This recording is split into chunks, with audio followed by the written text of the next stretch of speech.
Workplace Relations and Safety Minister Brooke van Velden is introducing changes to the personal grievance system to ensure employees are not rewarded for poor behaviour or performance. The proposed reforms aim to simplify the process, make it fairer for employers, particularly by reducing the remedies available when an employee is at fault. Now, this move aligns with ACT's campaign promises and the ACT National Coalition Agreement, aiming to balance employee rights with increased certainty for employers. Now, the Minister knows of several examples, which I'll ask her to share with us when we talk to her, where employees with serious misconduct still receive compensation or reinstatement after a PG case. These outcomes, she argues, are unfair and have led to increasing uncertainty and potential cost for businesses. The changes will amend the Employment Relations Act to consider an employee's behaviour when awarding remedies, ensuring that those who contribute to their dismissal due to serious misconduct are not eligible for compensation. And the Minister for Workplace Relations and Safety, Brooke van Velden, joins me now. Brooke, a very good afternoon to you. Good afternoon, Leah. Good to talk to you again. It's been a while. Nearly Christmas, Brooke. We'll get to that. We'll talk about this first. Now, look, you've said employees shouldn't be rewarded for poor behaviour. Can you give us a few examples of what you mean by that?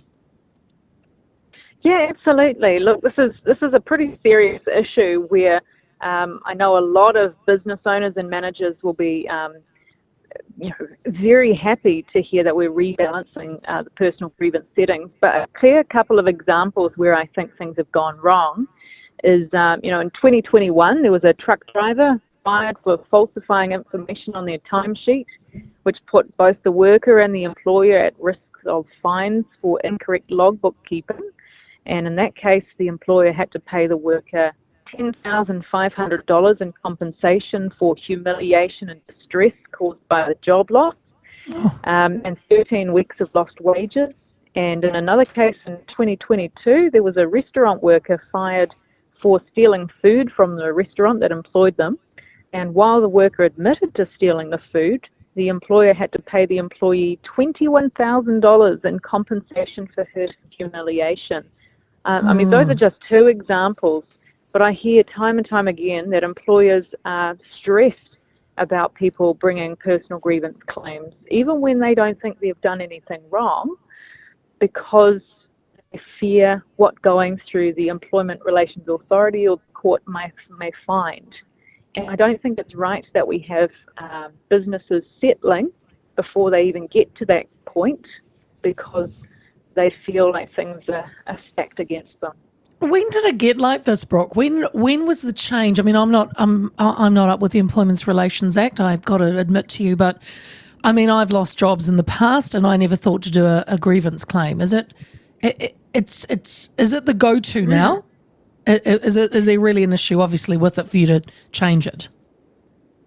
Yeah, well, what has happened over the last few years is that the Employment Relations Authority have been finding larger and larger sums of money in compensation for employees in a personal grievance process. So over the last around 11 years, the hurt and humiliation and compensation costs have nearly tripled, whereas at the same time, the number of cases where remedies have been reduced because the employee has been found partially at fault has been dropping away. So there has been an incentive building within the system of trying your luck just in the hopes that your employer hasn't correctly filled out all of the process and ticked all the right boxes in the right order.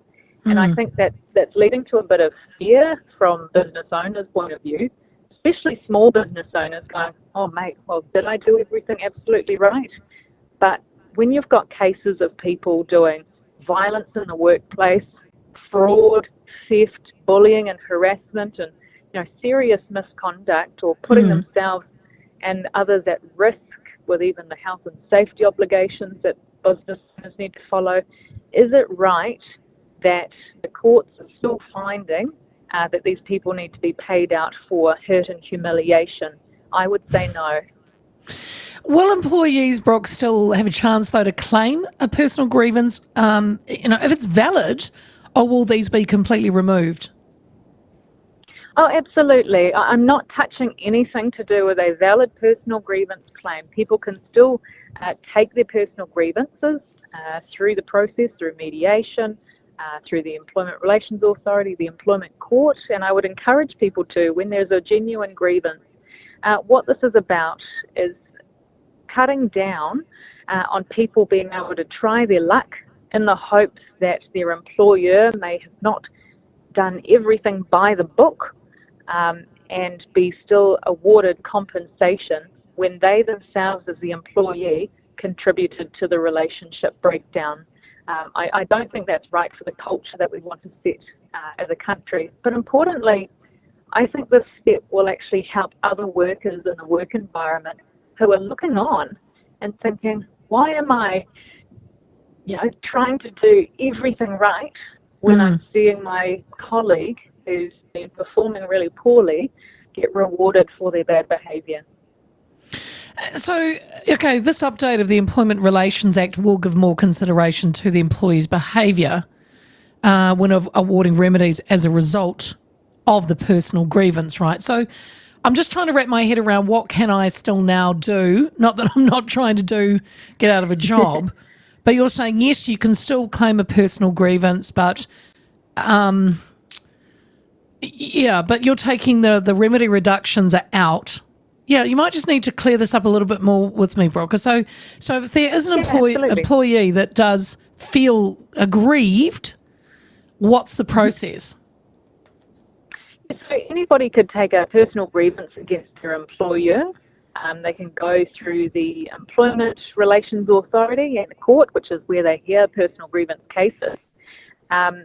What the changes we're making is that when the Employment Relations Authority members will be looking at the facts of the case, looking at the evidence, talking with people and making their decision on what's actually gone wrong and is there a personal grievance here, they will be looking more so at, was there serious misconduct done by the employee that led to their own dismissal? If that's the case, and things like violence, willfully,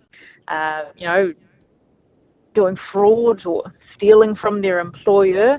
In those sorts of cases for serious misconduct, the Employment Relations Authority will not be able to give them compensation for hurt and humiliation for having lost their job, or be reinstated into their role, or they won't get any compensation or remedies in those cases. And I don't think that is right anyway.